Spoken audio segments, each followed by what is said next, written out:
dalam perjalanan sejarah itu gereja Katolik tetap hadir untuk memberikan pembinaan, terutama dengan dikembangkannya ya ajaran sosial gereja yang secara khusus pertama-tama mengenai kebaikan umum, martabat pribadi manusia, solidaritas, subsidiaritas, dan keutuhan ciptaan yang kemudian menggerakkan semua orang Katolik dari semua yang beriman Kristiani itu untuk membangun dunia ini menjadi lebih baik.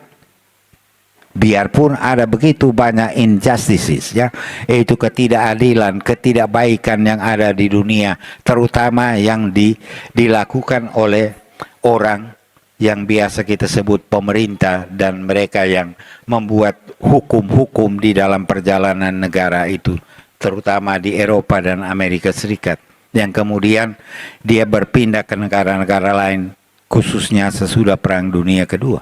Nah, dari partisipasi di dalam dunia yang memang melalui rentetan, melalui keadaan yang berubah dalam dunia juga menentukan lahirnya umat-umat Kristiani, umat Katolik yang dalam kehidupan publik, terutama di dalam kehidupan politik, mampu untuk menggerakkan dunia ini menjadi orang-orang, dunia ini menjadi tempat yang semakin baik untuk satu waktu bagi setiap orang untuk menikmati hidup, terutama pada 1800 berapa? 91 Rerum Novarum Paus Leo ke-13, di mana boleh katakan dia dalam menghadapi perubahan dunia yang begitu luar biasa, industrialisasi dengan lain, pekerja dan lain macam PMI. Tahu Suster, tahu PMI? Apa? PMI. Di NTT terkenal itu PMI. Palang Pekerja Migran Indonesia itu.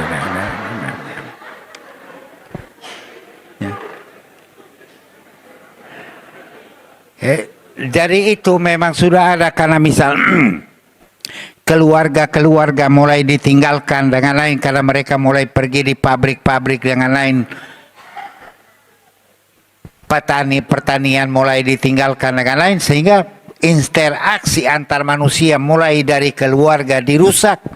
Dan itulah sebenarnya kehadiran gereja di bidang hidup publik termasuk politik untuk menghasilkan dengan gagasan-gagasan yang membantu pemerintah supaya mereka mencari keadilan untuk membangun martabat manusia.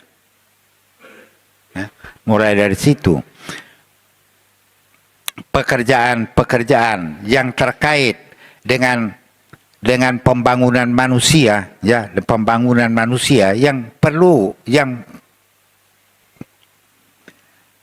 pada dasarnya membutuhkan kekuasaan, dan itu terutama yang digerakkan oleh kehidupan politik, membutuhkan kekuasaan untuk mendorong flourishing, mekarnya dari pengembangan martabat manusia, antar hubungan manusia baik satu sama lain. Nah, biarpun ada juga boleh katakan tantangan-tantangan lain, terutama dari dalam dan juga dari luar, karena manusia yang dipanggil untuk membangunnya adalah manusia yang tidak sempurna, imperfect, yang manusia yang terbatas, yang harus menemukan dalam perjalanan hidupnya satu kekuatan yang tidak dihasilkan oleh dirinya sendiri. Karena itu di dalam membangun kehadiran publik, doa selalu penting untuk umat Kristiani. Doa bukan doa yang dibuat-buat, tapi doa yang benar. Karena ada banyak doa ini yang dibuat-buat. Sebenarnya doa yang paling baik, Bapa kami, kalau kita kerja sudah istimewa itu. Sekarang marilah kita berdoa untuk KPU supaya dia tidak korupsi dengan lain sebagainya itu. Kita berdoa untuk Bawaslu supaya mereka mengadakan pengawasan yang benar dengan lain, bukan neko-neko atau cawe-cawe dan lain sebagainya. Ya. Dari satu pendidikan politik yang sebenarnya dikembangkan oleh gereja Katolik. Hanya persoalannya dalam gereja Katolik adalah satu. Social doctrine of the church is the most mystery in the Catholic Church. Ya. Jadi karena memang tidak dikembangkan kepada seluruh umat, keseganan untuk mengembangkan itu, dan umat sendiri memang tidak mempunyai satu keinginan untuk membangun. Karena itu tadi yang dikatakan yang paling terkecil dalam gereja Katolik disebut apa? KUB. Jadi kalau kamu, ini tanda kurung, ini sebenarnya bukan hak saya untuk bicara. Kalau dalam KUB kita berkumpul umat Katolik dengan lain, sudah kamu kan bisa katanya musyawarah. Dia saja yang kita calonkan melalui Golkar. Titik, tidak usah lagi main-main dengan kasih suara. Apakah itu terjadi sekarang? Tidak. Tidak. Mereka berkelahi satu sama lain dengan lain.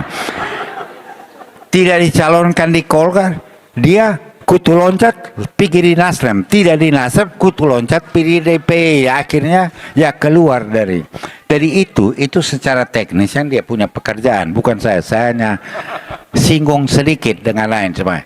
Tapi itu juga memang bisa menjadi partisipasi yang istimewa dalam gereja Katolik. Mengapa?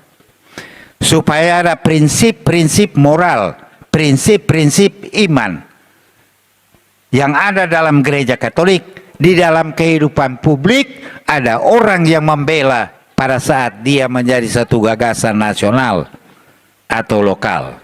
Kalau tidak, ya orang lain akan buat, nanti akan dia isi dengan nilai-nilai lain.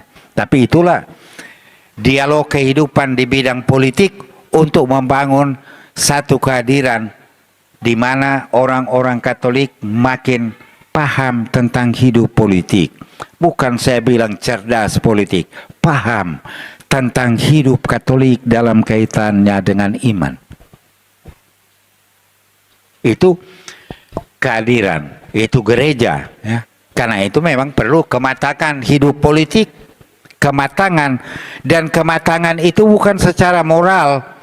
Jadi kamu tidak bisa dipersalahkan secara moral kalau you tidak ikut tusuk. Kamu juga tidak bisa dibenarkan secara moral bila mana kamu ikut tusuk. Karena itu you punya. Tapi kebijaksanaan, apakah Anda bijaksana untuk tidak memilih? Apakah Anda bijaksana untuk melakukan pemilihan?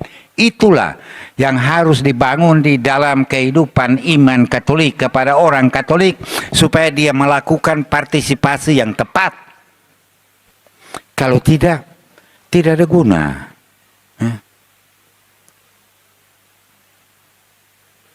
Biarpun kamu pergi. Karena kalau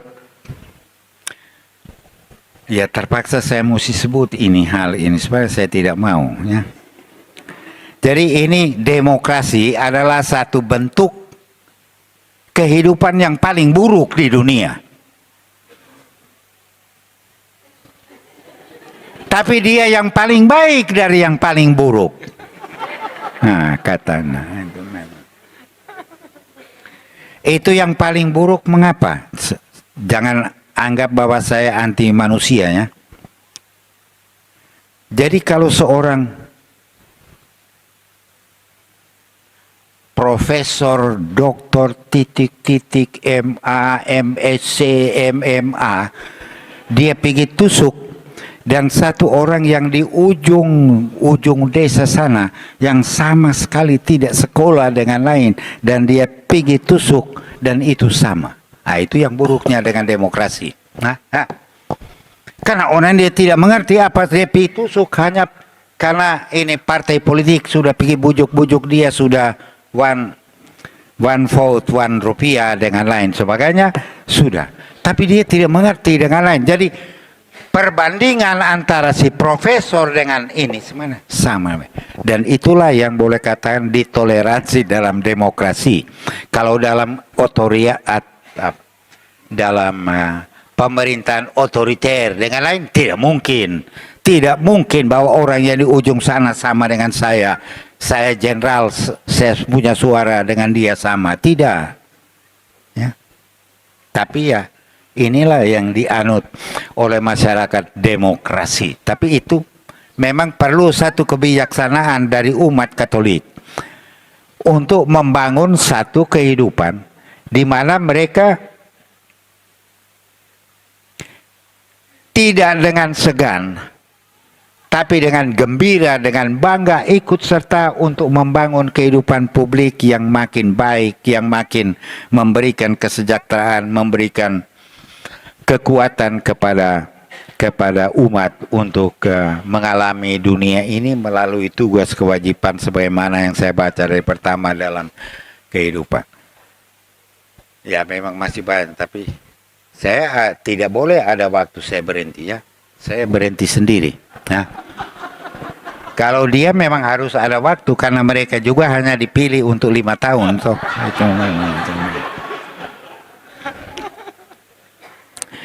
jadi itu lingkungan, saya masuk sedikit. Lingkungan di Indonesia, lingkungan majemuk, di mana ada pelbagai perkembangan, di mana orang berebut untuk mencapai perkembangan itu, di mana orang mau ikut pendidikan, kesehatan, dengan lain sebagainya, baik yang menyenangkan maupun yang menyedihkan ataupun yang membutuhkan satu sokongan dari luar dengan lain, seperti PKH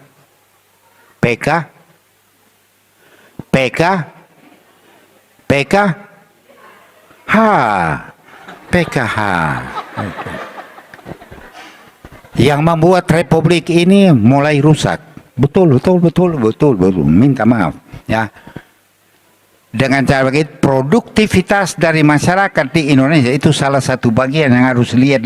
Produktivitas dari masyarakat menurun, sehingga orang mulai bicara kekurangan beras, sehingga harganya naik, gitu.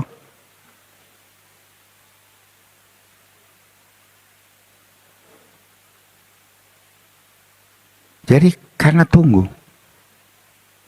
Jadi ketergantungan, sebenarnya hal seperti ini temporary. Jadi secara sementara tidak boleh menetap. Tapi dalam perkembangan kehidupan politik yang terlalu populis seperti sekarang ini, hal ini terjadi ya. Sehingga Anda mengalami harga beras naik, dia terus harga naik, tetap naik. Karena yang ada di depan beras hanya tangga, bukan tali untuk meluncur ke bawah. Jadi hanya tangga. Jadi kita lihat, kita naik lagi tangga. Tidak, kita harap bahwa itu bisa jadi normal kembali dengan lain. Dari satu lingkungan hidup politik, saya hanya singgung satu hal kecil yang harus memberikan satu penyadaran kepada masyarakat untuk memberikan suaranya kepada orang-orang yang benar supaya dia ada perubahan. Dan gereja sebagai gereja tidak hadir di dunia untuk membuat perubahan, tidak, salah. Dia hadir di dunia untuk mewartakan tanda-tanda keselamatan. Itu gereja, tanda-tanda keselamatan yang tentu tidak terlalu berbeda dari perubahan yang dibuat oleh pemerintah dengan lain. Karena pemerintah yang akan dipilih, mereka bertanggung jawab untuk pengembangan kesejahteraan, pengembangan teknologi, pengembangan pendidikan, kesehatan. Itu mereka punya tanggung jawab, tapi gereja tidak. Gereja harus membangun hati supaya secara spiritual kita umat Katolik dengan bangga itu ikut serta di dalam membangun masyarakat Indonesia yang berdasarkan Pancasila. Karena lain kali orang terpeleset, dia punya mulut, dia bukan Pancasila ya. Pancasila. Jadi tanggung jawab sebagai warga negara harus mulai di situ. Gereja dia berusaha dari dulu, gereja Katolik yang pertama untuk mendirikan sekolah di dunia ini. Ya, benar atau tidak? Untuk apa? Supaya itu. Sekarang orang Katolik tidak lagi lihat sekolah Katolik. Semua anak dari orang Katolik pergi sekolah-sekolah negeri, sekolah primer atau sekolah hebat-hebat. Padahal mereka punya tugas yang paling pertama dari keluarga Katolik adalah ikut serta dalam kehidupan publik pendidikan dengan mengirim anak-anaknya di sekolah Katolik. Tidak ada cerita lain. Karena itu adalah suasana semangat Injil. Sekarang tidak. Karena kamu hanya pikir profit non-profit. Ada uang, tidak ada uang. Komputer tidak ada